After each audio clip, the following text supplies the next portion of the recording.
Hello, learners. This is 8th week of General Psychology, Site 1010. It's the last week. And in this week, we will talk about one of the first and also major problems, major issues in psychology, especially in psychotherapy and clinical psychology, which is called mental disorders. Honestly, after World War II, we switched the focal point of psychology from finding talent and pursuing happiness for all people to treatment of mental disorders. Because of that, National Health Institute says that it is not the Institute of National Health, it is the Institute of National Mental Illness. Also, it's a joke, but uh, you can find some categorization of mental disorders in many books, including the books from WHO, World Health Organization, which is called ICD, International Classification of Disorders, or DSM from American Psychiatric Association. We have two acronyms for APA, American Psychological Association, which is the most famous name for APA. Another one is American Psychiatric Association, also again APA. DSM, Diagnostic and Statistical Manual of Mental Disorders, is from APA, American Psychiatric Association. There's a difference between DSM and ICD. ICD includes all human illnesses in all the systems of body. For example, your digestion problem, your heart problem, your lung problem, your skin problem. And also one chapter, chapter F, which is the sixth chapter of ICD. It is related to the behavioral and mental disorders or behavioral mental problems.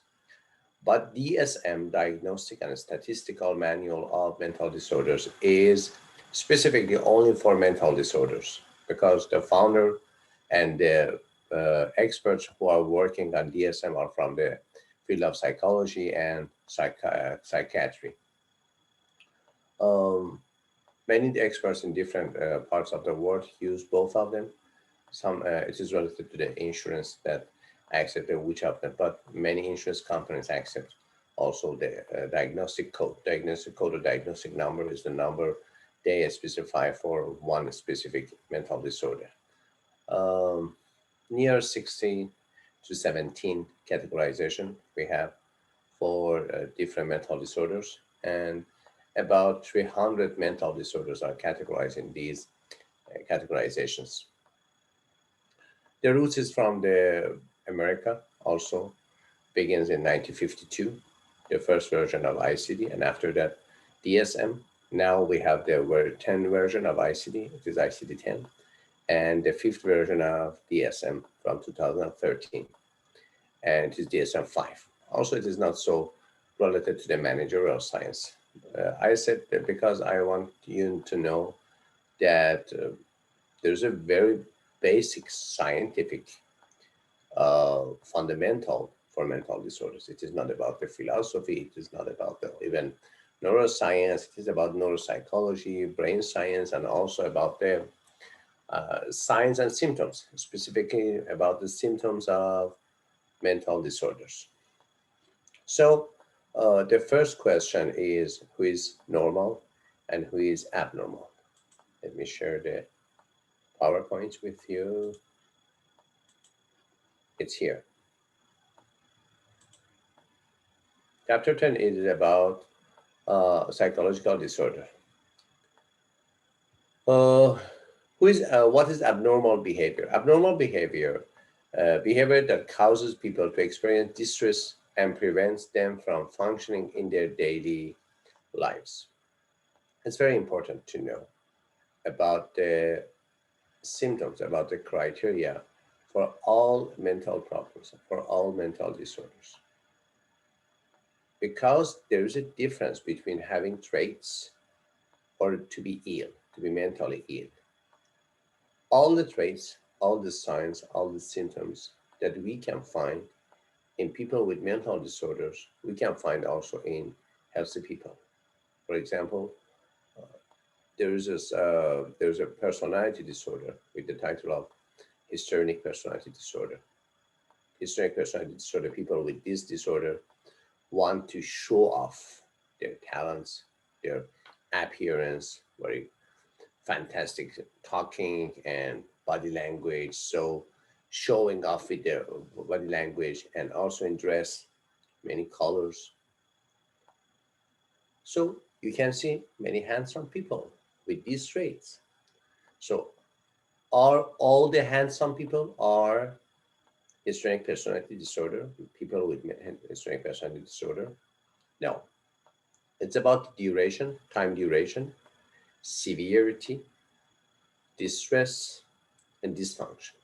At first, we should have two items: distress or dysfunction, or both of them. What does it mean, distress? Distress is meant that your daily functioning is good.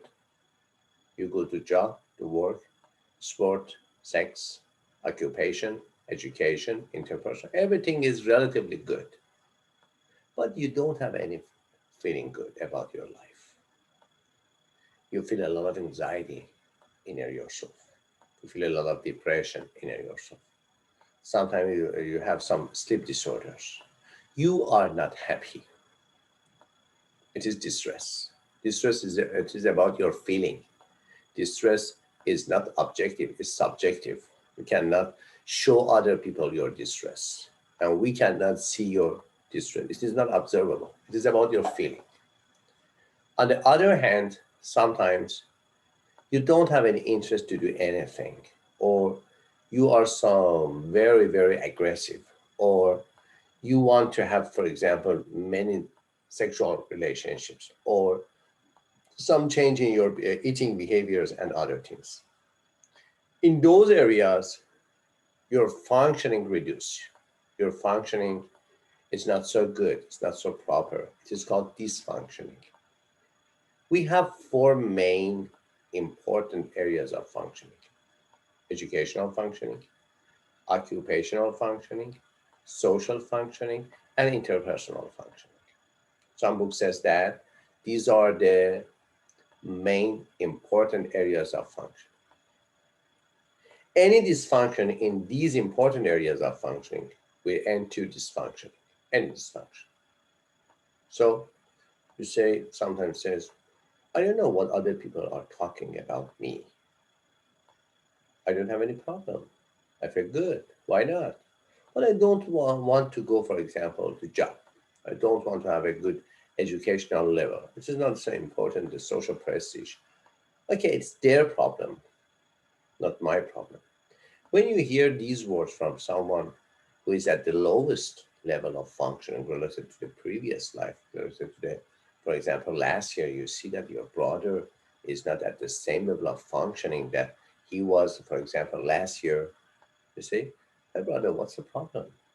You are not the same man that you were, for example, 1 year ago.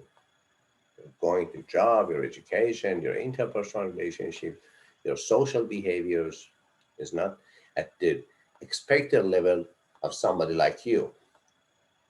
Sometimes your brother says, yes, I don't feel good about my life. I'm so anxious.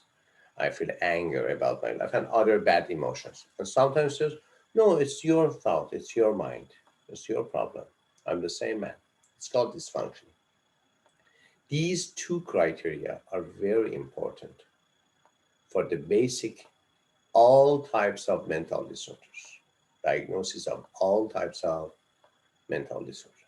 If you want to have a diagnosis, also it is not related to the management, related to psychotherapy and psychiatry. When experts in the field of psychotherapy and psychiatry want to have a good and proper and correct diagnosis for one person, at first, they are detecting these two items: distress and dysfunction. Is there any distress in the feeling and emotion, in the thought of the client, or no? And on the other side, is there any dysfunction in the all four areas of important functioning, like say, for example, occupational, educational, interpersonal, and social? Sometimes we can find them so easily. Sometimes we can find both of them. Sometimes we cannot find so easily. It's a hidden part of the, for example, if people have a lot of denial about their emotion. As a manager, as a future leader, you have learned many things about intelligence, social intelligence, emotional intelligence, EI or EQ, emotional question. You have heard and read a lot about this topic, but it's very important for a leader, for a manager, to know about the emotional quotient or emotional intelligence. Many people doesn't have good and proper emotional intelligence. The first sign is that they cannot find and know and have a good insight about their emotions, only about their emotions, not other people's emotions. When I asked him what emotion you are expressing just now, he says, I cannot find it. I don't know. It is a combination of anger, anxiety, depression, sadness. So confused about the impressions. Sometimes they said, directly said, yes, I feel anger. I want to have some aggressive behavior against other people. So these primary uh, signs are very important. Traits in healthy people at the maximum rate, at the degree of severity, and at the time of duration that they want to have some dysfunctioning. So you can find the same traits, same signs, same symptoms in other people who are not, who doesn't have any mental disorder, or in the area that we are talking, for example. They have the same traits, but finally, there is no dysfunction. Why? Because the duration and severity of mental disorders they are experiencing. It is not called mental disorder. It is called, for example, something problematic traits. No, it's a trait. It's a nature. Why not? So distress, dysfunction, severity, and duration. These are the major criteria for any type of diagnosis, for any type of diagnosing of any kind or any type of mental disorders. But we have some models about the definition of abnormality. Normal is not absolutely the same healthy. It's different. Normal, at the best statistical definition, when we talk about normal, we are talking about the average people. Near 70% of people, 70% of people are normal. 15% under 70%, and 15% higher than the average 70%. So it is called 100%. The first lower 50%, 15%. The second part is 70%. And the third part is higher 15% again. These are not the normal. For example, a person with mental retardedness, mental retarding, is abnormal at the first 15%. And a professor of Harvard or a genius man like Albert Einstein is also abnormal. It's a higher, the extreme maximum rate, maximum degree of abnormality, more than 70% or 85% of general population. Both of them are not normal, they're abnormal. So when we are talking about abnormality in this model of a statistical model, we are not talking about the healthy people or unhealthy people. We are talking about the norms, habits, average people. Other parts is deviation from the ideal. We consider some parts of ideal points. For example, for examination, we say you should have between A and negative A. If you consider, for example, the ideal number, the ideal point and score is A and negative A. Any deviation from this ideal should be considered as abnormal. A sense of personal discomfort. We talk about the distress, and a legal concept, the inability to function effectively. We talk about dysfunctioning. A legal concept for considering which is abnormal is insanity. Insanity is not a professional word. Also, sanity is not a professional word. It's a total concept about the rationality, intellectuality.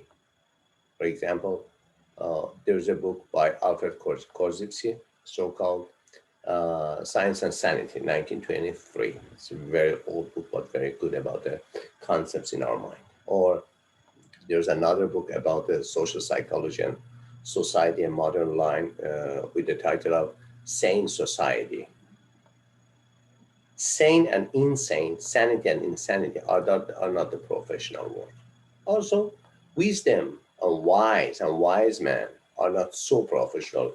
In some approaches of psychology, yes, we can find, for example, in hero's journey, in the steps of hero's journey, in the stages of hero's journey, in one stage we can find some people, so-called wise people or sage. Sage is something deeper, someone deeper than wise man or wise woman. But insane, it's very old-fashioned word we use for abnormality. For defining abnormality, we have different approaches to human being. For defining abnormality, we have different approaches to human being. At first, very old approach, very old. Its roots is about Galen before Christ. It is about 2050 or 2040 years ago.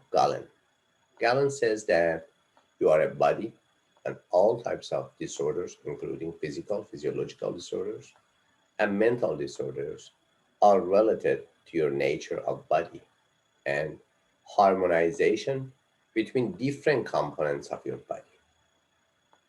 When you lose your balance between the different components of your body, you will experience some types of physiological or maybe mental disorders. So, in medical perspective or in biological perspective, we are looking for the problems in your body, in your substance of your body, in your material of your body. Especially now in modern life and in modern science, in Western medicine, we talk about the medication, biological interventions, like, for example, ETC, electroconvulsive therapy, ECT, electroconvulsive therapy in psychology, psychotherapy, and other parts. For example, nutrition is one important part for considering as a cause of mental disorders.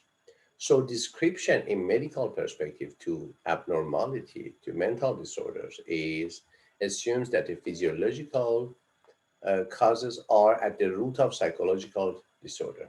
There's a proverb also in my culture and also in American culture. There's a proverb says, sound body, sound mind in a sound body. Sound mind in a sound body. It is related to the physiological approach to human problems or medical approach, medical perspective to human problems. Examine, for example, the example person in your book is Chris. Examine Chris for medical problems such as brain tumor or chemical imbalance in the brain or disease. You know that in this approach, it is a very business-based approach and very scientific and technological, something more than science. Technology is very important in using science in daily life, especially at the field of medicine. Pharmacy and pharmacological science are very important in technology, and they should and they have to use the modern technology to create the all types of medication, including, for example, vaccines. You know, in Corona era, uh, we as human beings created something very miraculous during the history of humanity. Why? We have never had such an experience to create a vaccine for a virus in only 10 to 11 months. Never had. At least it should be about 2 or 3 years at least. And regularity is about 5 years to 10 years because clinical trials we need to create vaccines are very important and very long-term experience. So technology and modern technology are very important component of pharmaceutical and medical industry all around the world. You know that uh, after, I think it is 2030, after cancer, WHO, World Health Organization, says that After cancer, depression is the second general disorder all around the world. Depression after cancer in 2030, about 10 years, after 10 years. And for example, Prozac or fluoxetine, that commercial name is Prozac. Now also, but about 20 years ago, more than these days, were very, very regular between American people. Why? Because they want the easy way to change their mood, not change their lifestyle, not changing their thoughts, not changing their interpretation, not changing their vision and perspective about life, not changing their mindset. They want only to changing the chemical components that were involved in creating some new mindset about life, some new interpretation about the events.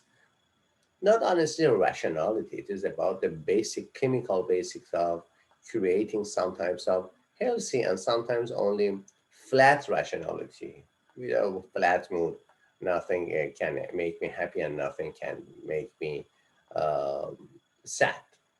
And it was a tragedy. We have a book by the title of Tragedy of Prozac, and a very good movie about this strategy is called Prozac Nation, about the use and overuse and sometimes abuse of Prozac in American people. Now, people are more aware of the side effects of, for example, something like Prozac, and it should be under the control of a physician, of a psychiatrist. It should not be and cannot be over the counter OTC. It should be by prescription and under the conditions of diagnosing some mental disorders like, for example, major depression disorders or MDD. So, using medical approaches to psychological problems, in one hand, is very important and very, very naturalistic because finally, without any philosophy of life, without any meaning of life, without any thinking about why I am here and where should I go after, for example, my life, without any thinking, we are a materialistic component and substance in the world. We are animal in a version, a specific version. Also, lions are a specific version, cats are a specific version, other animals, other beings are specific for themselves. We are also specific for ourselves.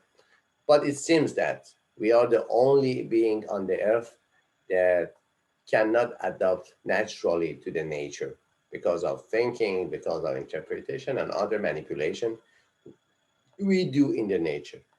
So, basic parts of me is my body. It's very important.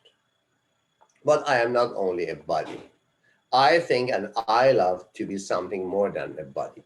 Because of that, you can find other approaches to human problems. The second part is psychoanalytic perspective. We have two movements at the beginning of psychopathology. Psychopathology is the scientific studying of mental disorders, psychopathology. We have two basic approaches. At first, it was the approach of Freud, Sigmund Freud, Australian European psychiatrist. Also, in that time, there were there was nothing so-called psychiatry. They were also physicians, general physicians, with the concentration of nervous system, which is somebody which is called now neurologist. And after Freud and at the beginning of the 20th century, created something like, for example, psychiatry, clinical psychology, and other health related and mental problems related major fields in the university and in the professionals, for the professionals. Psychoanalysis, and after that, behaviorism. Psychoanalysis, and in the broader approach, we can call it psychodynamic, are the approaches to human being which focuses on the early years of your life, especially childhood. And sometimes they said between their birth until the age of 5 or age of 6. Sometimes they expanded the duration until age of 12.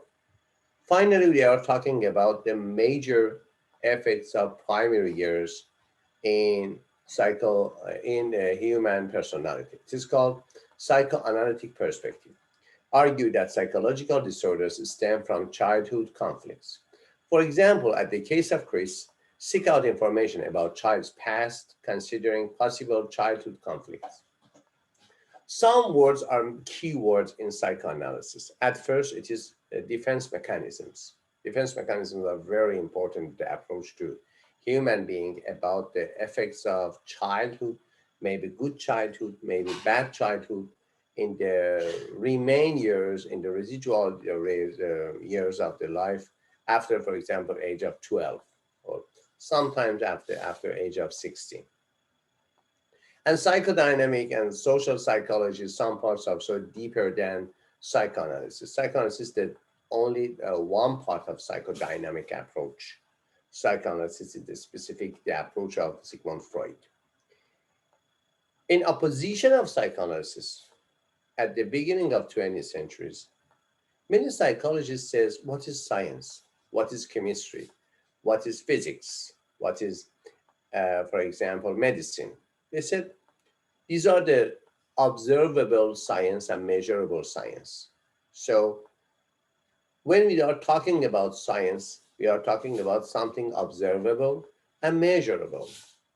And at that approach, they said psychology can be a science if only pay attention, only study the observable and measurable components of human being, which is called behavior. You cannot observe your feelings.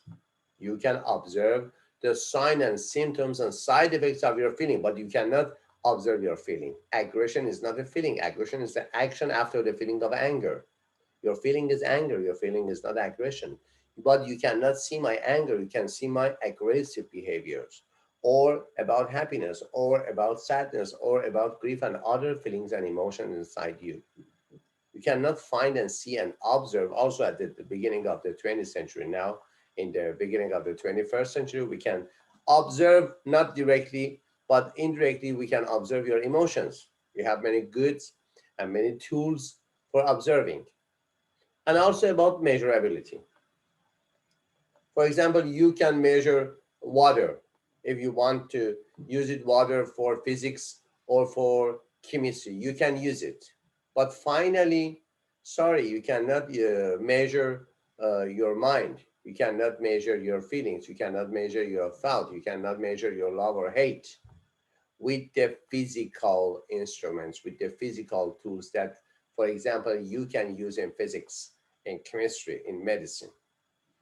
In this approach, the scientists of this approach said that the only thing in human being is a science. If we want to consider psychology as a science, they said the only thing we can consider as a science is something in mind, something in behavior, something in action, something in emotions. We can be measurable and observable. And the only part of our mind, our humanity, is our behaviors that can be observable and measurable. Because of that, the movement of behaviorism is on the opposition side of psychoanalysis.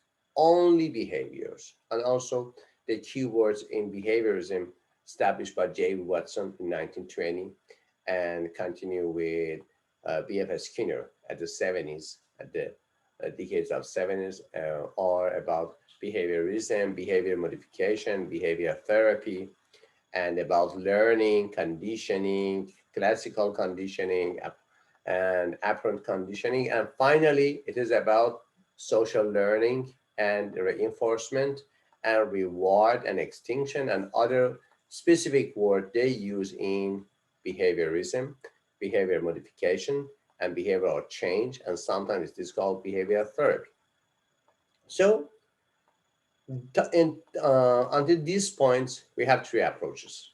One, you are only a body. It is medical biological approach. You are body, but it is not important about your body. Your feelings, actions, and thoughts are related to the basic years of your, for example, childhood. It is psychoanalysis and psychodynamic. And finally, it is not important about your feeling or thought Also, it is not about your chemical. The only thing we can consider as a science is your behavior because it can be measurable and observable. The third approach is behaviorism. Behaviorism were very popular because we could use the principles of behaviorism in animal training.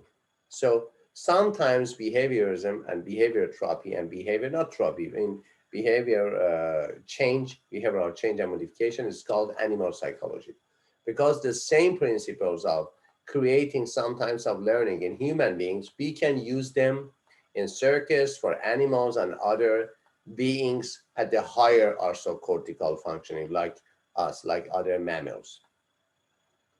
But I am not a rat. I'm not a mouse. I'm a human being. Classical conditioning is good, but it's not enough for me. I think, I interpret, I have an attitude about anything in my world and in my life. Because of that, after 20 years, uh, the middle years of 18s and 19s, beginning of the 90s, at the end of the 70s and middle years of 80s, the fourth approach come to the market of psychotherapy, which is called cognitive approach, talking about intellectuality, rationality, beliefs, thoughts.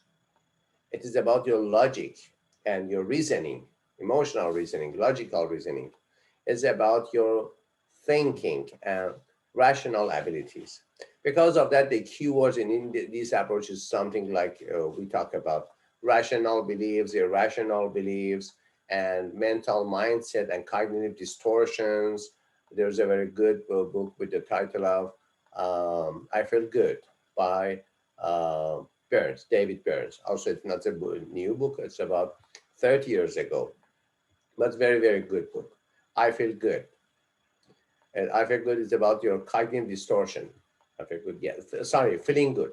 Feeling Good by David Burns. The title is Feeling Good by David Burns. It's about your cognitive distortions.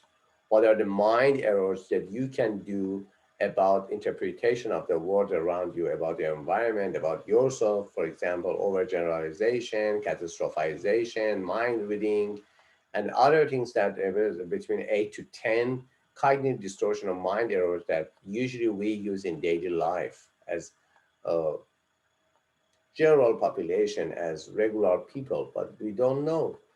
These are errors. And based on these errors, we made some important decisions. And finally, we find that what's the problem? We are not happy. We are not good decision makers, and other problems in emotional thinking and actions. Feeling Good by David Burns about the cognitive distortions.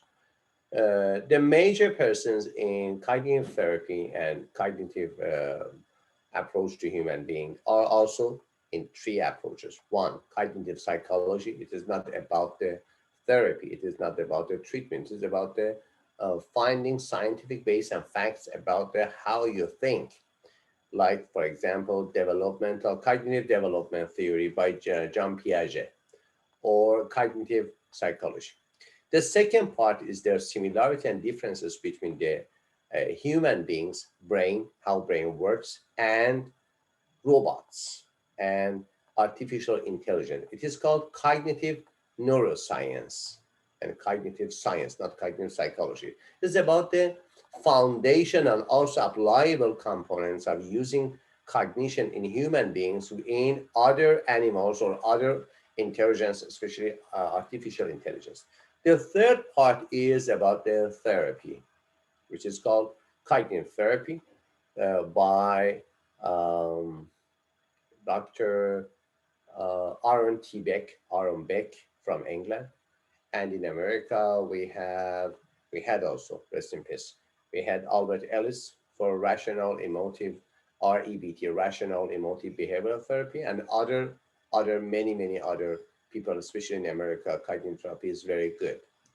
The most valuable and the most manual based therapy in psychotherapy is CBT, cognitive behavioral therapy. CBT is not cognitive therapy. CBT is behavioral therapy. What type of behavioral therapy? Cognitive behavioral therapy. Because we have, for example, MBCT, mindfulness-based cognitive therapy, and MBSR, mindfulness-based stress reduction, and other subcategorization in both approach, behavioral approach and also cognitive approach.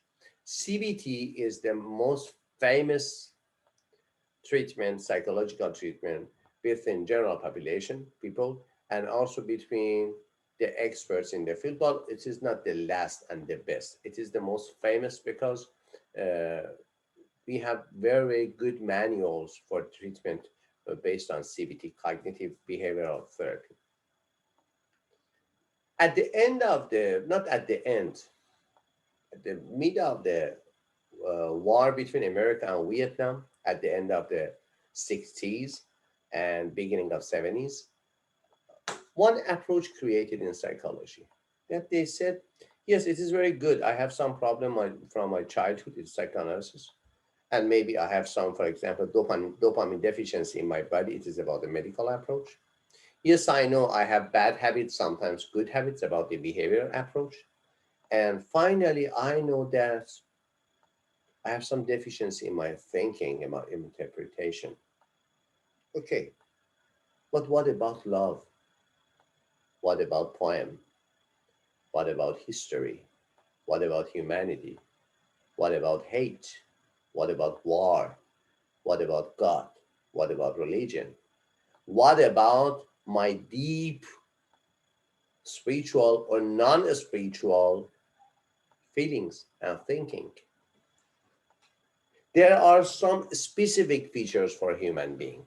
Cats don't have, dogs don't have, cows don't have, other mammals don't have those traits. Never. Specific for me, specific for human being. It is called humanistic psychology or humanistic approach to human being. It talks about the peak experience. You know everything about the hierarchy of needs by Abraham Maslow, 1970. He died. You know it. It's very useful in managerial science and business science and also sales management sometimes. Maslow was not a manager. Maslow was a psychologist. One of the greatest founder and best founders and first founders of humanistic approach to psychology or humanistic psychology. These are the major keywords in humanistic approach to psychology and humanistic approach to human being. Assumes that emphasizes people responsibility for their own behavior and the need to self-actualization. Would you remember the different levels of hierarchy of needs by Abraham Maslow? The first level was basic needs, food, air. The second part was need to security. I'm alive and I want to stay alive. The second part, security, stay alive.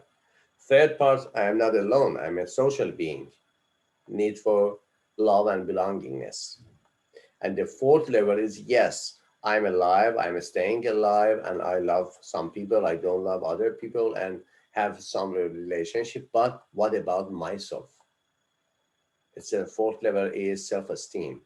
And the fifth level that Maslow in the book of, I think it is personality and motivation, Maslow, between 3 to 5% people reach to the fifth level of hierarchy of needs of Maslow. It is called self-actualization. It's not related about my mother, father, spouse, sibling, society, like my job or my education. It's not related to any of them. It's related to me.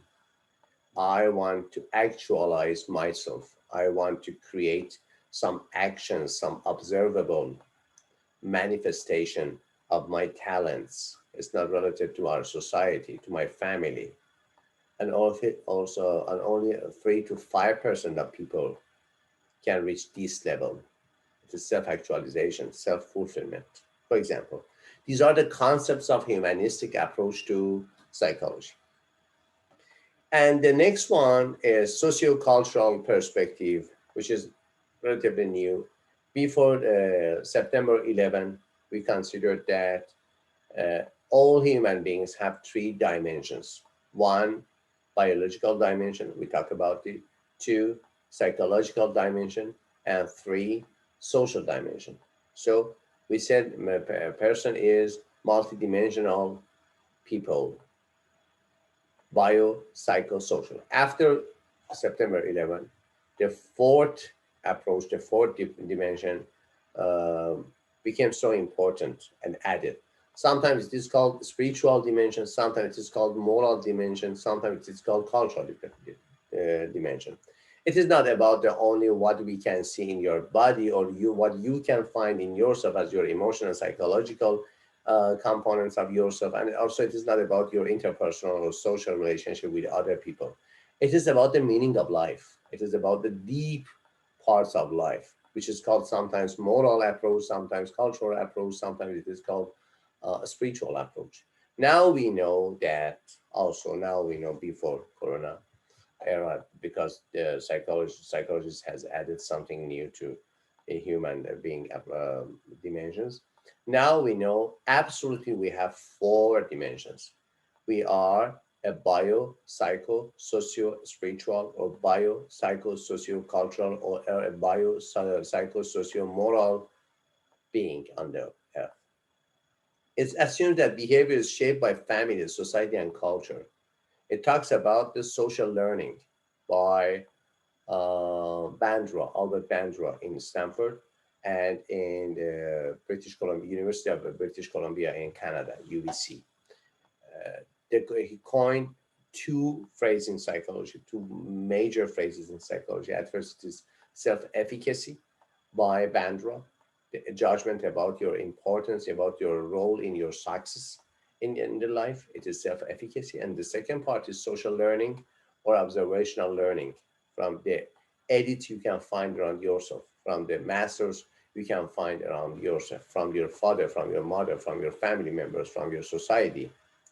So sociocultural perspective to human beings says it is not all about, for example, your behavior, your thought, your biology, your childhood. It is about the society you are living for and living in. Because of that, a very great part of psychology that we talked about it in the previous session, which is called social psychology. Consider all the sociocultural or sometimes historical approaches to uh, human being. Focus on how societal demands contribute to his disorder. Okay, we talk about DSM, and also we talk about we want to indicate to the major problems of human being.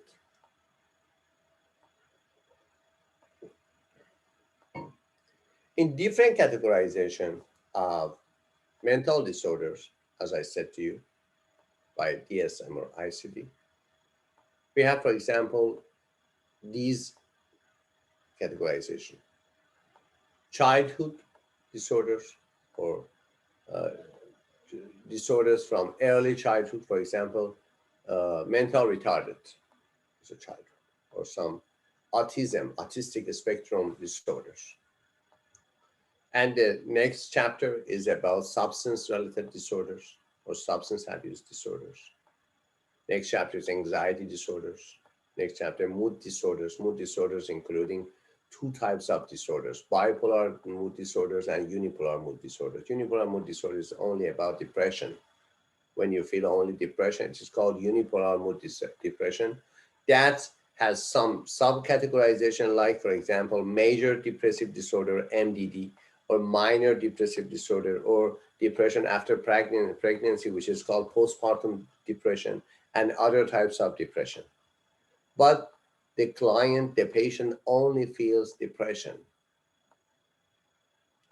only lower parts of energy, lower parts of concentration, lower parts of lower levels of sleep or sex or appetite or eating and other problems. On the other hand, we can find unipolar mood disorders, which is called bipolar mood disorders. Sorry, on the other hand, this bipolar mood disorders. The patient does not only experience depression, he or she sometimes experience high level of energy, high level of wanting, high level of sexual behavior, eating behavior, sleep behaviors, and other things. But he or she is not concentrated. This is something different from having very a high level of vitality and zest in your life. It is not about your vitality of zest. Your brain has expressing some storms in it. You are disturbed and you cannot focus on anything. You are not a good man with a good talking for your society. You're talking in with the nonsense speaking. And you are another woman or a man, for example, very attractive sexual behavior, so pathological sex behavior, or about eating or about sleeping. And more important than everything, in your bipolar, sometimes you see some incoherences, some word salad. You cannot find any association between different sentences the man or woman is talking about or is using for his the intention of the speech, for the meaning of the speech. You cannot find any associated meanings. You can find some non-related meanings in his or her talking. It is manic phase. So in bipolar, we have two phases: manic phase and depressive phase. These are the categorization of mood disorders. And we have sexual disorders, sex behaviors, sex related behaviors, or sexual problems in three categorization. People with problems in their functioning, they don't want to have sex with other people, with animals, with children. They want to have only the natural sex with their spouse, their husband, their wife, their sex partner, their boyfriend, girlfriend, but they experience some dysfunction. For example, premature ejaculation is a sexual dysfunction. Your direction is good for your wife, for your husband, for your girlfriend and boyfriend, but your erection is not so good. Your ejaculation is not so good. Erectile dysfunctioning or female orgasmic disorder or male erectile ejaculative problems. The second categorization of sexual problems is related to the direction not of your sexuality, direction of your satisfaction. For example, fetish, sadomasochism, and voyeurism. Voyeurism is spying other naked people, for example, your neighbor. And sometimes we can consider porn addiction as a voyeurism. Voyeurism. And pedophilia, want to have sex with children. And yes, these are not about the dysfunction. It is about your desires. Your desires is not like other people. Until 1968, homosexuality and same-sex desire was in the categorization of paraphilia until 1968, sorry, 1986. But after that, scientists in psychology and psychotherapy and psychiatry consider that no, it is not a problem. It is not so normal. Okay, many people, all people are bisexual, sorry, heterosexual. They want to only have to sex with the other gender, not with the same sex, same gender. But it is not disorder, it is a choice. Also, in some countries, there are some legal problems about the same sex marriage. In America, we have some zest, we have some biases in many states. In some states like California and I think five or six other states, they have accepted the same-sex marriage. Now it is not a problem. Sometimes we see some biases. It is not related to the science, it is related to the sociology and society. But scientifically, it is not a problem to be to want to have sex with the same sex. The third part is not about the dysfunctioning, and also it is not about the desire. It's about your identity. Sometimes you are a man and you don't have any problem that you are a man. You don't want to change your identity, but you want to have only sexual behavior with other people, with other men. It is homosexuality. You don't have any problem with your masculine identity, male identity, no problem. Only sexual behavior, only orgasm is related to your same sex. But sometimes you are a man and you have some problem with your sexual identity. You feel that, yes, my body is a man, I know, but my feeling is not a man. I feel like a girl, like a woman. It's you want to trans your gender, you want to switch your gender, you switch and change your sexuality. This is the third part. Sometimes it's called sexual identity disorder. Also, it is not a disorder, but it needs some professional, psychological, and medical interventions for preparing you to changing your uh, sexuality, your gender, and also family education is very important. Social preparation is very important. You see that in the movement of matter, Black Lives Matter. We had at the same time a parallel movement in Los Angeles for LGBT. LGBTs means lesbian, gays, bisexual, and transgenders. In society, you see that there is not enough acceptance. Even in California, California, one of the four places all around the world in sexual freedom, all around the world. The seventh economy of the world, more than, for example, some countries like Germany. The economy of California is greater than, it is the seventh economy all around the world. Between the countries, California is that country, it's a state, but so great as had the seventh economy all around the world, and the fourth place of sexual freedom in the world.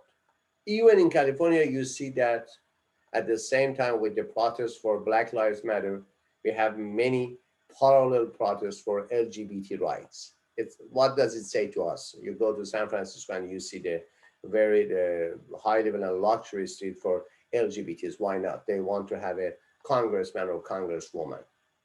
Even here, you see some gender biases based on the sexuality, uh, sexual gender, sexual identity. Not about to be woman or man, about the I am man, for example, and want to have sexual behaviors with other men, is gay.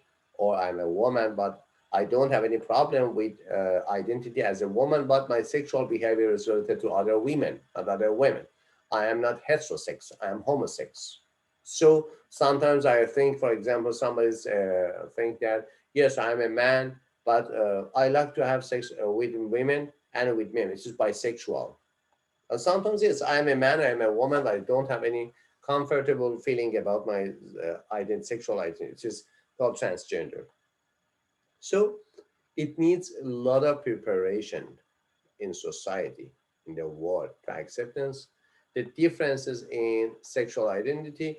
Hollywood has a good and sometimes bad impact in this area because now, during the last 10 years, and especially in the last 5 years, you see many movies shows a relationship very free, very comfort relationship with the same sex. What does it mean? It says that filmmakers are providing the society to enter to acceptance of the same-sex marriage. Even in California, it is free to same-sex marriage, but mentally the society doesn't accept it. The major part of society doesn't. It is not about truth or false. It is about the preparation. It is about culture making for creating some cultures to let anybody be the same that he or she want to be. It's a matter of freedom, not a matter of disorders. If you don't have any dysfunctioning as a gay or a lesbian, if you don't have any distress as a gay or lesbian, it's your choice. Why not? But especially religious parts sometimes doesn't accept it. It's not about the specific religion. Islam, Christianity, Jewish people, and other religion. In many parts of religion doesn't accept the same-sex marriage, the same-sex relationship. But naturally, you see that in other animals and also in human beings. So sexual behaviors and sexual problems is a great part of mental disorders. Other part which is very important, now we think that many people are involving with this part, is about eating disorders. Movies, TV shows, advertisement during the last century, specific after World War II, created a culture in, for example, any one decade, any 10 years, created a culture of being sexy, being attractive. And it has been changed. For example, you see that in 50s and 70s, 60s, Marilyn Monroe was the sexiest woman in Hollywood with the huge tits and huge lips and very attractive woman-like behaviors. But now that type of body is not so. If you see the fashion models now in Los Angeles and in other parts of the world, especially in Los Angeles, because the center of entertainment, one of the greatest centers of entertainment all around the world is LA. If you see the body, for example, Kim Kardashian or other sexy people that say, yes, we are the sexiest role model. Other people, other women, other men wants to have, wow, such a body like, for example, Kim Kardashian. You see that it has been changed. And also you see the industry of doll making about, for example, Barbies.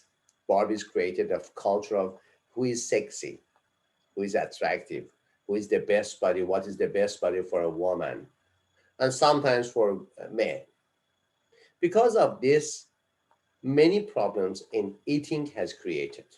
Also, in one part, you can consider as a conspiracy theory about the nutrition and diet industry. Yes, you are not good, you don't have any good shape. You come with us, you come for us, and buy our productions, and you after that you will have a very perfect body.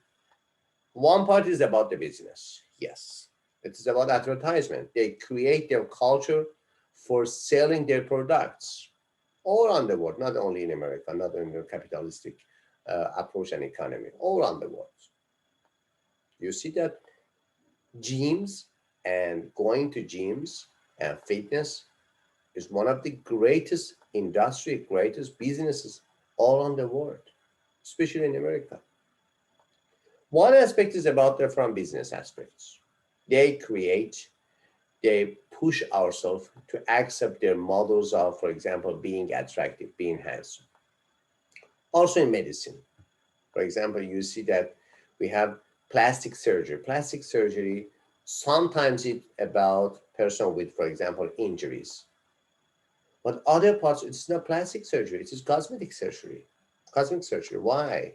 Because they say us that you are not beautiful and you should come with us and we have some good surgery on your face, on your body, and after that, everybody say to you, yes, you are so beautiful. It is about the industry, it is about advertisement. Everything has its own industry and business. And also created some deficiencies in eating disorder, which is called eating disorders. It is a new, not the new chapter, but a very new, important chapter in, for example, DSM, Diagnostic and Statistical Manual of Mental Disorders. And the last part that you can see is about personality disorders, the worst, the most resistant disorders to treatment, to therapy. All the therapists are cannot do anything about the personality disorders. Only one of the disorders, which is called uh, borderline disorders, borderline personality disorders.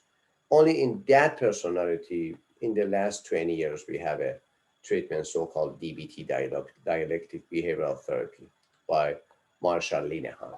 Only for borderline personality disorder. Also, it is not about the therapy. It is about the awareness of my problem as a borderline personality disorder.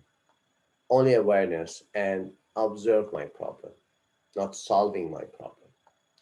Only digesting my, tolerating my problem. Only that. And it is so bad. But why? Because we see many personality disorders, not personality deficient traits, not personality inefficient trait, personality disorder at the highest severity and duration in many people. In three cluster, we have divided personality disorder into three cluster. the cluster of very bizarre and non-normal personality disorder. For example, a schizoid person that don't want to go to the society. They are not anti-social. They are asocial. They don't like society. They are only at the home, and especially after COVID, you will find many schizoid people because many people say, yes, it's so good to stay at home. I'm making money, and sometimes it is not bad. It is remote working. Why not? But sometimes they say, wow, so good position. I don't want to visit anybody outside of my home. It is a schizoid personality disorder, a schizoid personality trait at least. And schizotypal people who want to have some spiritual manifestation in their life, and also paranoid person sees that the worst case in every case, every scenario, they consider the worst case as the most important and most possible case. They are paranoid personality disorder. The second cluster, it is about the showing off and emotions, personality with showing off and emotions, very highly emotional people, including narcissistic personality disorder, self-love, highest sense of importance, and the excessive sense of importance, and histrionic personality disorder with the show off every aspect of life, and antisocial personality disorder, which is covered and collapsed with sometimes with the criminal people. And finally, it is borderline personality disorder between the rationality and sanity. We talked about sanity in the previous minutes.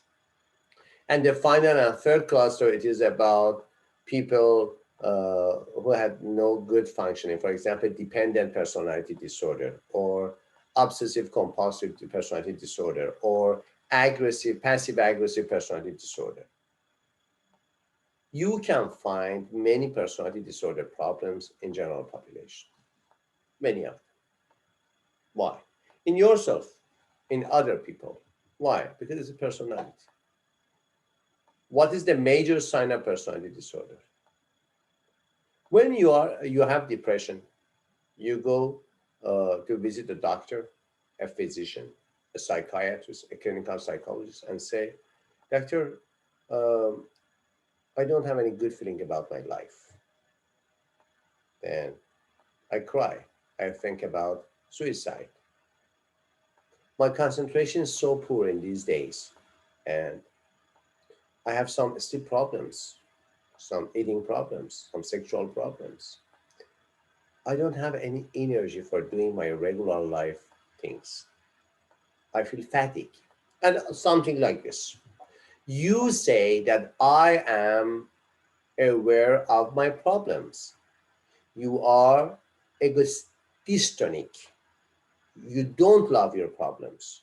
You don't say that I don't have any problem. Other people, my mother, my wife, my husband, my children, my sibling has problem. They say that I have some problem. No, you say I have some problem, but I don't know what should I do with my problems. So please help me to treat me as a psychologist, as a psychiatrist, and other mental health team members. It is ego dystonic.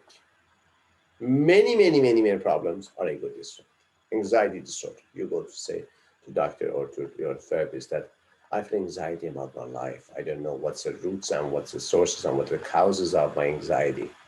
But at the minimum level, every day, for example, I feel anxiety. It's called generalized anxiety disorder, or with a generalized worrying. It's not about anxiety, it's about worrying, not fear, not anxiety. But sometimes your mother, your boyfriend, your girlfriend, your family member, your colleague, your coworker offer to you that, do you want to visit a doctor, a psychiatrist, a psychologist? And you say, why? They say, it seems something is wrong with you and in you. You are not like other people. Everybody should love himself or herself, but it is something more than love. You are self focused only on yourself, and you think that you are the major pillar of the world. Honesty. For example, we know Donald Trump has something like this, a problem like this. It's called narcissistic personality disorder. The excessive sense of importance, not sense of importance. Sense of importance is good for everybody. If you don't have sense of importance, you are at the other side, sense of inferiority. But excessive sense of importance. You see that changing president and the major problem like coronavirus is solving. Why not? Every solution has every problem has a solution. I know. After coming Biden as a president, yes, it is the time of vaccination. Vaccine was prepared. But society and the president of this country, as one of the highest technological countries around, it is not the third world, it is the first world. One of the greatest industrialized, specific in pharmaceutical industry, America is one of the best. But the president didn't accept any, for example, treatment. Only something, some simple thing like, for example, face covering. The excessive sense of importance. They say, yes, I know as a president that you should not, for example, wear a mask for preventing the virus. You are only president. You are not, for example, CDC expert. You are not a physician. It is called narcissistic personality disorder, something different from self-love.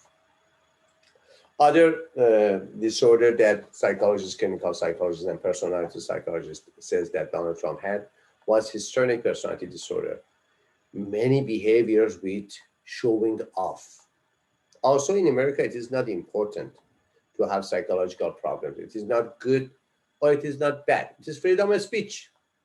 The psychologist here can say, okay, president have some problems. Sometimes president answer, reply, sometimes doesn't. It is the land of freedom of speech. It is not important. It is not a stigma. It is not a label. It is a scientific based facts about the personality.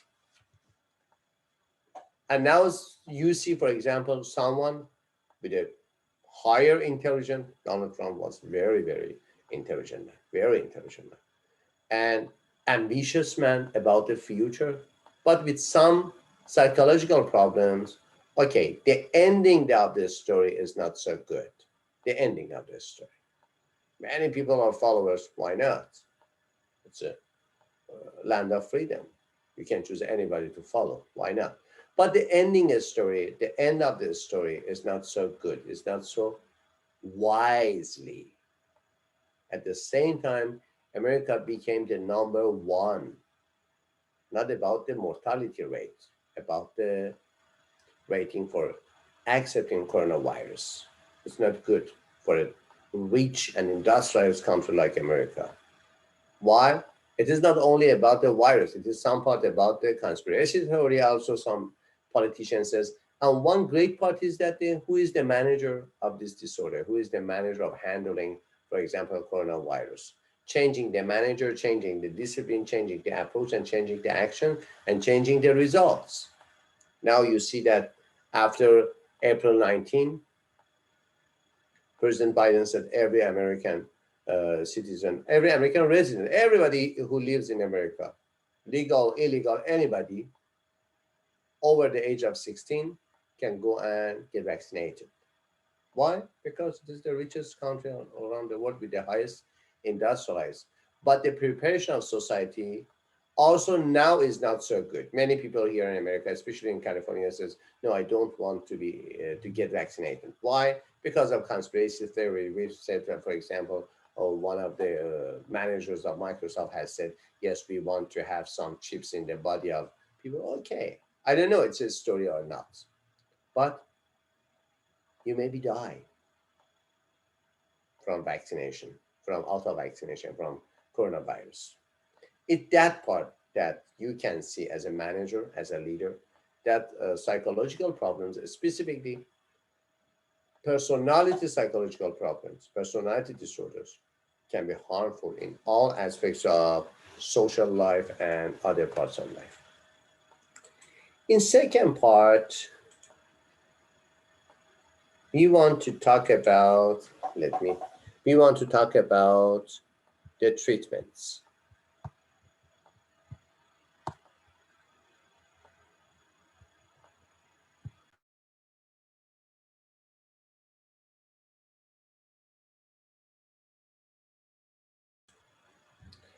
Okay, in this part, we want to talk about the psychological treatment or psychotherapeutic approaches to mental disorders. And let me start it and share it with you.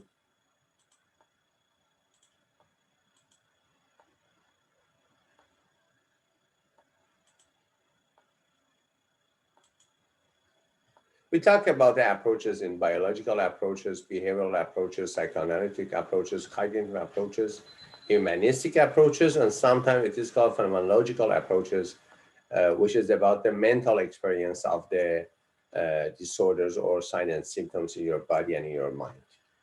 Psychodynamic and behavioral and cognitive approaches to treatment. Psychotherapy treatment in which a trained professional or therapist uses psychological techniques to help a person overcome psychological difficulty and disorders, resolve problems in living, or bring about personal growth.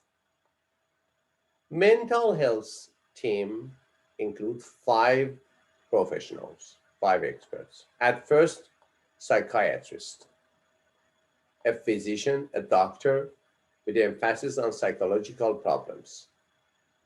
Ordinary with biological treatments, blood medication, like ECT, electroconvulsive therapy, like hospitalization. These are the main and basic parts of psychiatry. Second one is clinical psychologist with the non-medication, non-biological approaches for mental disorders. Third one is psychiatric nurse.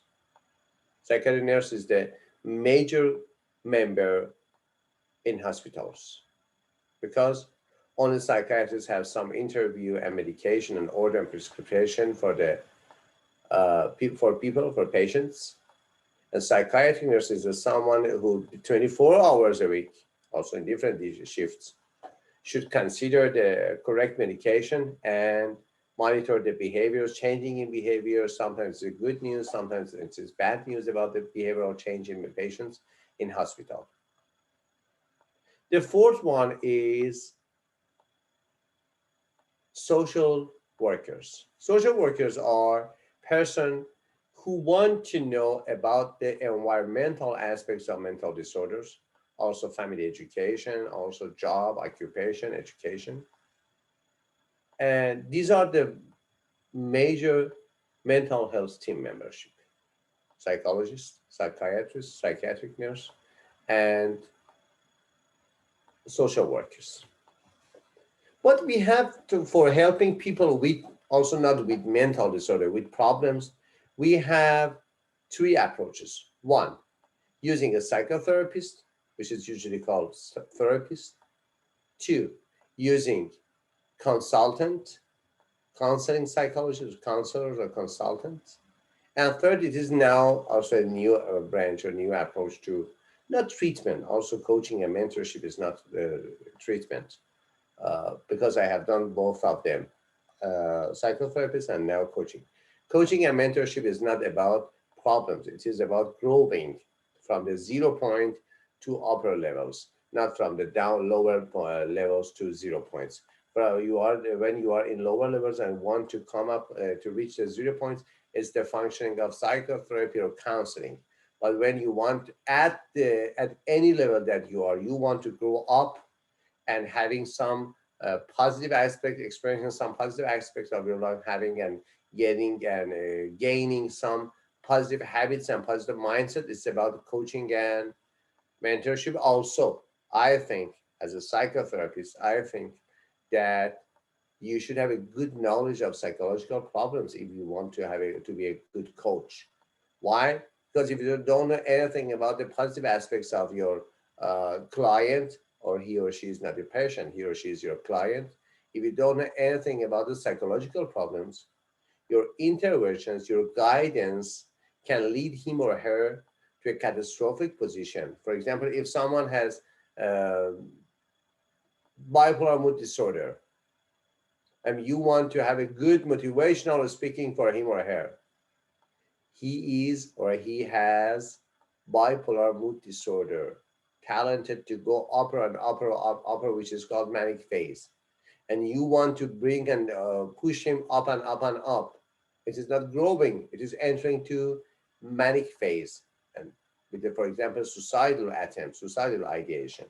So I think basically people, especially in life coaching, not in executive coaching, business coaching, and other types of coaching, in life coaching, when you want to help people to reach their desires, to reach their goals, to reach their dreams, at first you should consider who are you talking to, and assessment and gathering information about the basic traits and sometimes pathological traits of your client.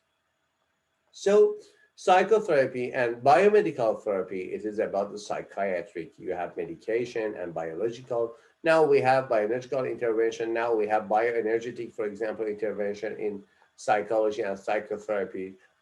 Some interdisciplinary field between the physics, quantum physics, and biology and psychology and psychotherapy. Therapy that relies on drugs and other medical procedures to improve psychological functioning. Again, we have a categorization in 4 dimensions.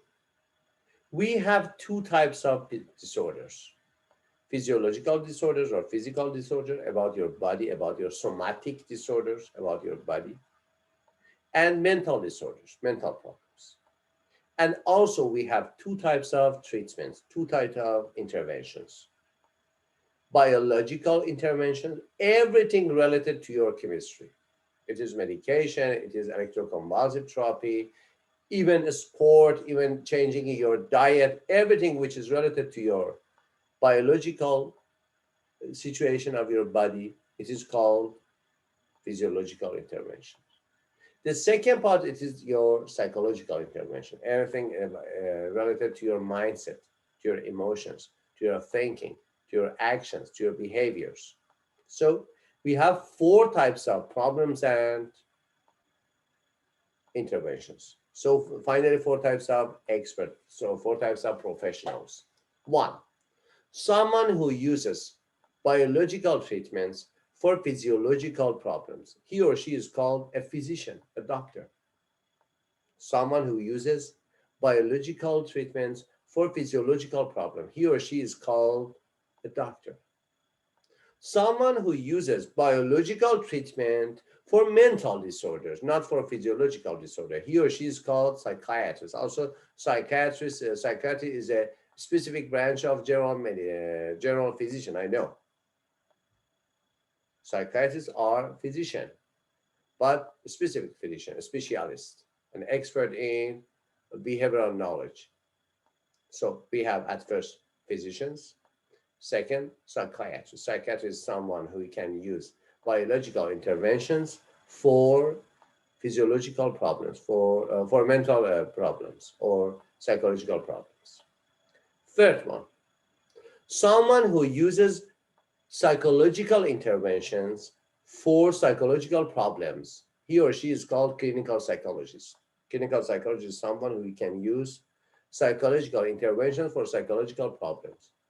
And the last one, which my doctorate is in that field, someone who can use psychological interventions for physiological problems. This is health psychologist related to psychosomatic medicine or behavioral medicine. In psychology, it is called health psychology. Health psychology is someone who can use psychological treatments for physiological problems. For example, asthma, diabetes, overweight, cancer, adapting with HIV. These are not psychological problems, these are physiological problems.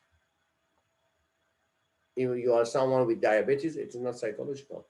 But eating attacks in diabetes has a psychological aspect. I work on eating psychological aspects of, for example, eating attacks.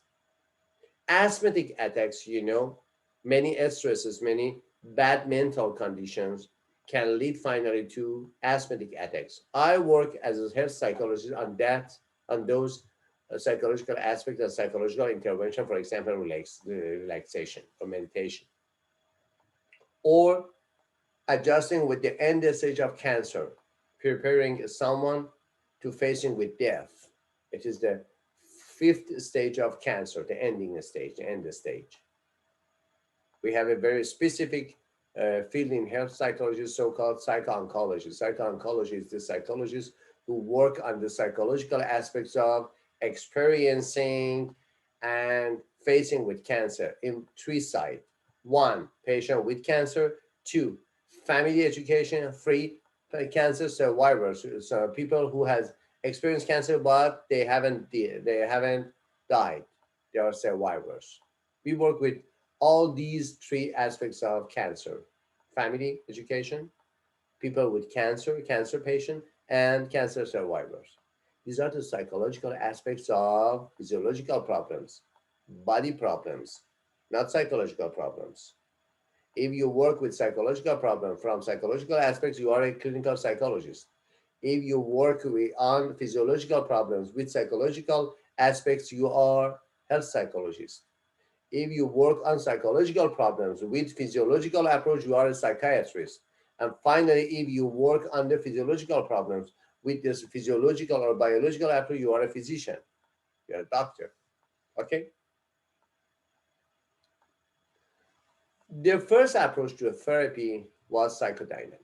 Psychodynamic approach seeks to bring unresolved past conflicts and unacceptable impulses from the unconscious into conscious. The key word in psychoanalysis found by Freud is unconscious. Freud says people have three parts: unconscious, conscious, and subconscious. For example, driving or body language are at the level of subconscious. They are not so deep like unconscious that you cannot find anything, and they are not so in the apparent and in the surface that you can face every day. It is not necessary to think about your driving skills when you're driving your car. It is subconscious, not so deep, not so shallow. It's subconscious, at the mid level of consciousness. The other thing, the other word in Freudian approach to human being is about defense mechanism, the mechanism you use for defend yourself against anxiety. For example, repression. You repress your bad memory because you don't want to remind them. It is so, uh, it has a lot of harming to you. Because of that, you repress. Or sublimation. Sublimation, for example, another defense mechanism. You want to switch your anger to, for example, to literature, to art, to poems, to painting, to music. It is sublimation, changing your problems to a socially acceptable behavior. Freud says also, Freud says that the origin of art is sublimation. You want to change your conflicts, your mental problems to a form that which can be socially acceptable. It is a novel. It's a painting masterpiece. It's a music masterpiece. Why not? Or other things, for example, denial. Denial is one of the greatest and most popular defense mechanism. When you don't want to face something, you say, no, there's nothing. I don't have any problem. It's denial. Or when you have some guilt feeling, you are experiencing some guilt feeling, you say, uh, okay, what should I do to, for example, have some compensatory behaviors? It is undoing. In different books, with different levels, with different approaches to defense mechanism, we can find between 20 to 60 defense mechanism in different books and different approaches to human being and in psychoanalytical. But at least we have about 20 defense mechanisms: depression, regression, undoing, and denial, sublimation. You can find it. It's not too bad for you as a student of management or leadership or sales to know about the defense mechanism. You can find them in everyday behaviors of all people, including yourself also. And it is good to know about your defense mechanism. Defense mechanism shows that something is wrong. You have some problems that want to create anxiety in you, and you don't want to pay attention to your anxiety. Because of that, you defend against your anxiety with some mechanisms. For example, if you say, no, I don't have any problem, it is a mechanism so-called denial. Or you say, I don't want to repeat. I don't want to experience again my problems. It is called regression or regression.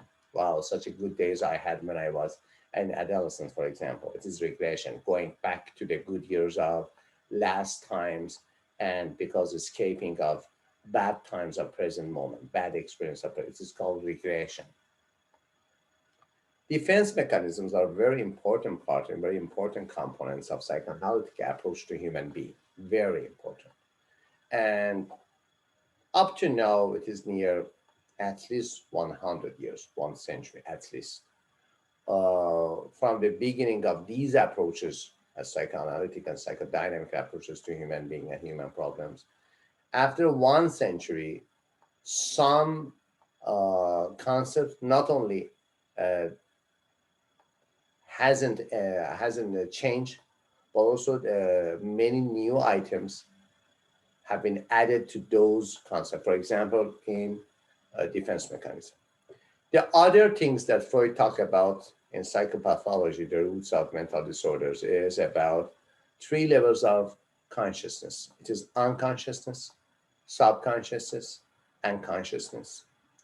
And also 3 levels of personality: id, ego, superego. The childish part is ego.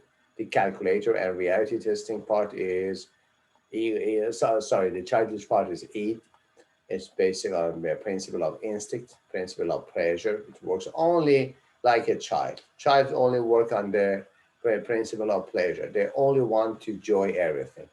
And the second part is the based on principle of reality. And the third part is principle of moral, what you should do or you should not do from your parent. Parenting part of your mind is called super ego. And we talk about dreams. Dreams is very important. Freud has a book with the title of Interpretation of Dreams. Psychopathology as a model that how people become mental ill begins with this book, Interpretation of Dreams. I think the publication date is 1903. Yes, 1903 or 1904. At the first decade of the 20th century, many scientific events have occurred. One of them is creating and publishing the Freud first book, not first book, but the first important book, so-called Interpretation of Dreams. Psychopathology started with this book. It is not about astronomy or astrology. It is not about the, for example, palm reading or psychic. No, it is a psychopathology. And free association and other transference. These are the dynamics of psychodynamic therapy. The second part is behavioral treatment approaches to human being and behavioral therapy, behavioral modification, and behaviorism.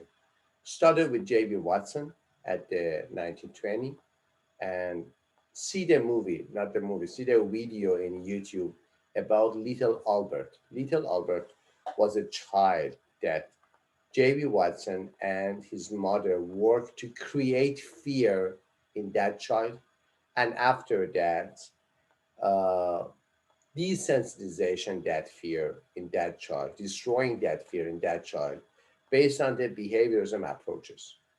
But he was a child. He didn't have any right to decide.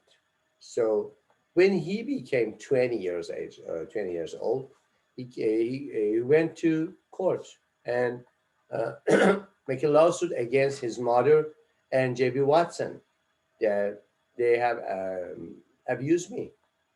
They didn't. They were not at the situation to make decision for creating fear in a child, and after that, desensitize and destroy that fear in that child. Also, it is one of the greatest experiments in the history of psychology. After the case of little Albert, it was mentioned that ethics in psychological experiments should be very important. And also another, not I don't think it is not ethical. I think it is very dangerous. There's a very good movie about this experience, so-called Stanford Prison Experiment by Philip Zimbardo. Philip Zimbardo, one of the greatest minds in the history of psychology. Also, he is alive now, and he was the previous Stanford professor and previous APA president, American Psychological Association president.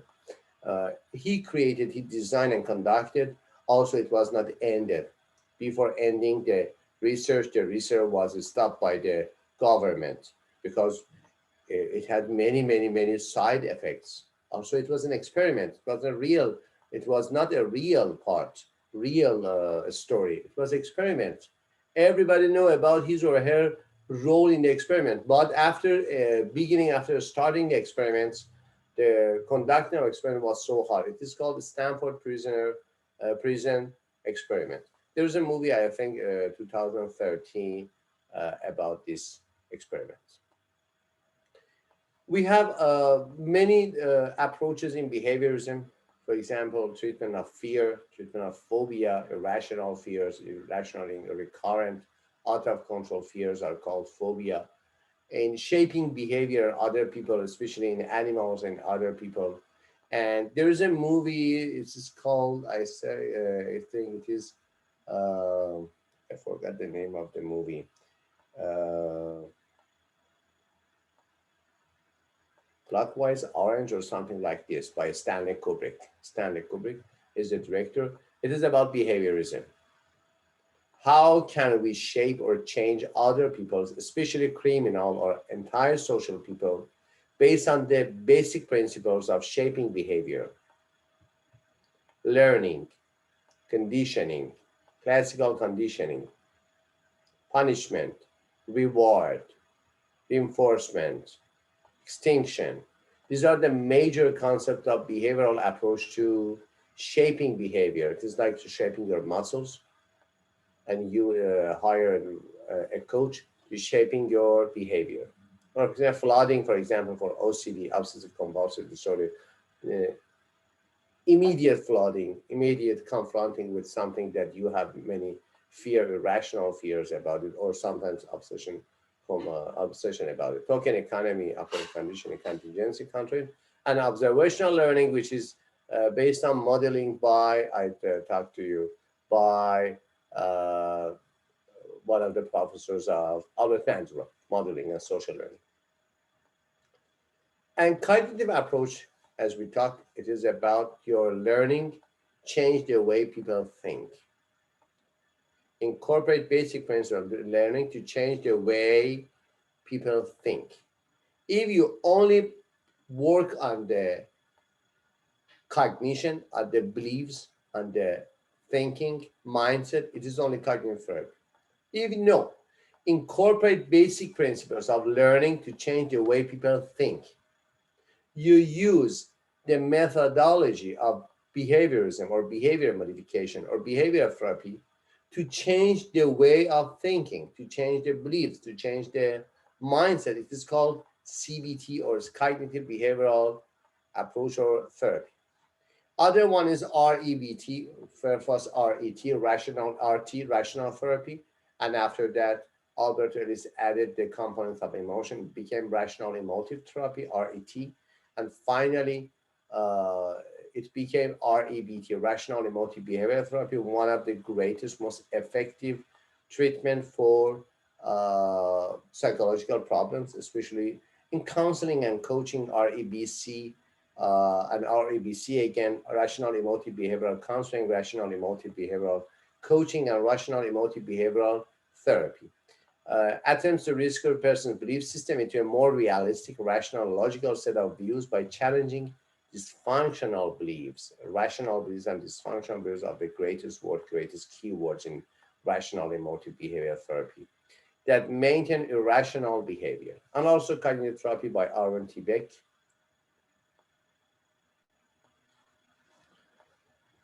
As a manager, as a leader, as a businessman or woman, as a salesman or woman, as someone who wants to work in organizations, two approaches are very important to know. At first, you should know about the behavioral change and behavioral approaches that in some courses like organizational behavior, you will find many good methods for changing, uh, for creating change in your organization or managing the changes.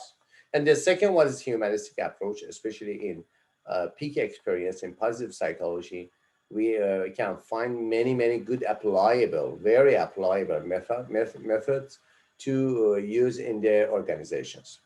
Humanistic psychotherapy underlying rationale is that people have control of their behavior. You are responsible, you have the right of choice, and you are responsible for your choice. These are the basic, all humanistic approaches to life. At first, right of choice. Two, two, responsibility. Sometimes they said freedom and responsibility. Sometimes choice. Freedom is the other part of choice. The right of choice is the freedom of choice. Underlying rationale is that people have control of their behavior. They are not captured by their habits, can make choices about their lives. They should make some decisions and are essentially responsible for solving their own problems. Emphasize self responsibility. Because of that, you are called human being. The major difference between childhood and adulthood is responsibility. The major difference between childhood and adulthood, and the major difference between animal and human being is responsibility. Freedom to choice and control and changing and final responsibility. So freedom and responsibility are the major components of to be a modern human, to be a human in the modern time. One of the first and best approaches is person-centered therapy, also known as client-centered therapy by Carl Rogers. Goal is to reach one's potential for self-actualization. Self-actualization is the word used by Carl Rogers and Abraham Maslow. And unconditional positive regards, one of the conditions that Carl Rogers talked about it, that every healthy man or woman should be unconditional, should have unconditional positive regard to other people, expressing acceptance and understanding regardless of the feelings and attitudes the client expresses. Carl Rogers used this phrase for therapists. He said that you should accept your client without any regard or regardless to his or her religion, appearance, social level, economic level, educational level, unconditional positive regardless, no condition, and completely positive acceptance. It is about positivity. Does not mean therapist shows approval of everything. Acceptance it does not mean approval. Acceptance is mean okay, you can be everything you want to be. It is acceptance. Approval is to say, okay, you are the best version of yourself. It is approval. So acceptance doesn't mean approval. Everything the client says or does. Just the therapist is non-judgmental or empathetic understanding of a client's emotional experience. Please read at this one book about the using empathy in the organization. It can help you as a modern leader or modern manager. You are working maybe in many North American countries. It is very important to know about the usage of empathy in the organization. And interpersonal therapy, IPT, it is about the some social skills between the persons and group therapies. The final part that I want to talk about it with you, it is about group therapy. It began with the Army of U.S. Army because after World War II, psychotherapists, the amount of psychotherapists was not so high, just like now, for example. And U.S. Army wanted to work with many soldiers after, many veterans after war, and they couldn't find enough number of psychologists. It began with it that yes, come here, we work you, not individual, but as a group. But after some time, psychologists saw that such an interesting effect the group has on the members. Why? It is called group dynamics. Group dynamics indicates that some approaches, some phenomenon we can find only in a group when you're talking with other people as a group member, not as a only talkative man or woman we're talking with that. As a group member, the sense of belongingness, share meanings, share goals you can find in a group. Because of that, a style of therapy established by many people, many psychotherapy, which is called now group therapy or group-based therapy. They uses they use the dynamics of a group, dynamics of presence in a group as a group member in the therapeutic approaches. We can talk about therapy and treatment many hours. At the final point, I want to talk to you about the major components of the therapy you should know. You should know about how to have non-judgmental thinking about other people, especially about your employees, about your co-workers, about your managers, non-judgmental. It is very hard. Many people have some biases in their mind, sometimes about their race, ethnicities, and nationalities, and for example, skin color and religion. It's very important to have not to have any biases because you will be a manager, you will be a leader. If you have any biases against anything, you cannot uh, see and evaluate and observe other things in a fair and in an efficient manner. The second one, after non-judgment, you should work on your emotional intelligence. It is very, very important. I know that many books and many concepts in your books and your courses are talking about emotional intelligence. Also, in one of the courses, I will talk about it. But you should take a course, take a specific course for emotional intelligence, and you should work with yourself. And finally, it is self confidence. Self confidence is the judgment, your judgment about yourself, that how can I do something or how I cannot do something. It is about doing, not about feeling. The feeling of worthiness is self-esteem. Self-confidence, it is about doing. Your judgment about your ability to do something or not. I wish we had a good semester together, and I wish to visit you in the next semester and have a good time.